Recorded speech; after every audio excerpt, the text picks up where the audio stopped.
प्रेरणादायक कहानियों की श्रृंखला में आज सुने एक कहानी लिली का बदला। बहुत समय पहले की बात है।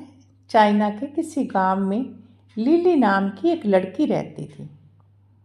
शादी के बाद वो अपने ससुराल पहुंची। उसके परिवार में सिर्फ वो, उसका पति और उसकी सास थी। कुछ दिनों तक सब ठीक चला, पर महीना बीतते बीतते लिली और उसकी सास में खटपट होने लगी। दिन बीतते गए, महीने बीतते गए, पर सास बहू के संबंध सुधरने की बजाय और भी बिगड़ गए। और एक दिन जब नौबत मारपीट तक पहुंच गई तो लिली गुस्से में अपने मायके चली गई। उसने निश्चय किया कि वो किसी भी तरह अपनी सास से बदला लेकर रहेगी, और इसी विचार के साथ वो गांव के एक वैद्य के पास पहुंची। वैद्य जी, मैं अपनी सास से बहुत परेशान हूँ। मेरा किया कुछ भी उसे अच्छा नहीं लगता। हर काम में कमी निकालना और ताने मारना उसका स्वभाव है। मुझे किसी तरह उससे छुटकारा दिला दीजिए बस। लिली ने क्रोध में अपनी बात कही। वैद्य जी बोले, बेटी, चूँकि तुम्हारे पिताजी मेरे अच्छे मित्र हैं, इसलिए तुम्हारी मदद ज़रूर करूँगा, पर तुम्हें एक बात का ध्यान रखना होगा।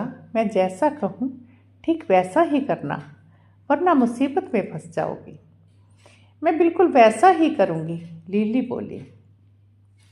वैद्य जी अंदर गए और कुछ देर बाद जड़ी बूटियों का एक डिब्बा लेकर वापस आए और लिली को थमाते हुए बोले, लिली, तुम अपनी सास को मारने के लिए किसी तेज जहर का प्रयोग नहीं कर सकती, क्योंकि उससे तुम पकड़ी जाओगी। ये डिब्बा लो।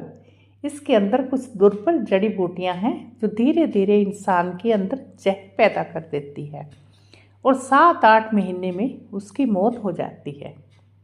अब हर रोज़ तुम अपनी सास के लिए कुछ पकवान बनाना और चुपके से इन्हें उस खाने में मिला देना। और ध्यान रहे, इस बीच तुम्हें अपनी सास से अच्छी तरह पेश आना होगा। उनकी बात माननी होगी, ताकि मौत के बाद किसी का शक तुम पर ना जाए। जाओ, अब अपने ससुराल जाओ और अपनी सास के साथ अच्छे से व्यवहार करो। लिली खुशी खुशी जड़ी बूटियां लेकर ससुराल वापस लौट आई। अब उसका व्यवहार बिल्कुल बदल चुका था। अब वो अपनी सास की बात मानने लगी थी और आए दिन उनके लिए स्वादिष्ट व्यंजन भी बनाने लगी थी।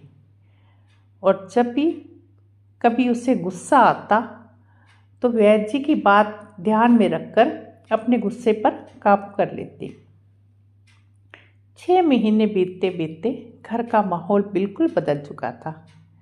जो सास पहले बहू की बुराई करते नहीं थकती थी, वही अब घर घर घूम घूम कर लिली की तारीफ करते नहीं थकती थी। लिली भी अभिनय करते करते अब सचमुच बदल चुकी थी। उसे अपनी सास में अपनी माँ नजर आने लगी थी।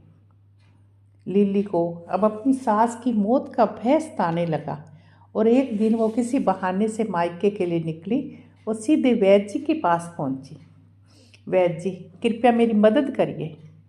मैं अब अपनी सास को नहीं मारना चाहती। वो तो एकदम बदल गई हैं और मुझे बहुत प्यार करने लगी हैं। मैं भी उन्हें उतना ही मारने लगी हूँ। कुछ भी करके उस जहर का असर ख़त्म कर दीजिए, लिली रोते हुए बोली। वैद्य जी बोले, बेटी, चिंता करने की कोई ज़रूरत नहीं है। दरअसल मैंने तुम्हें कभी जहर दिया ही नहीं था। उस डिब्बे में तो बस स्वास्थ्यवर्धक जड़ी बूटियाँ थी। जहर तो तुम्हारे दिमाग और नज़रिए में था। लेकिन मैं खुश हूँ कि तुमने अपनी सास की जो सेवा की और उन्हें जो प्रेम दिया, उससे वो भी ख़त्म हो गया है। जाओ, अब खुशहाली से अपने सास और पति के साथ जीवन व्यतीत करो। तो अभी आप सुन रहे थे एक लघु कथा, लिली का बदला।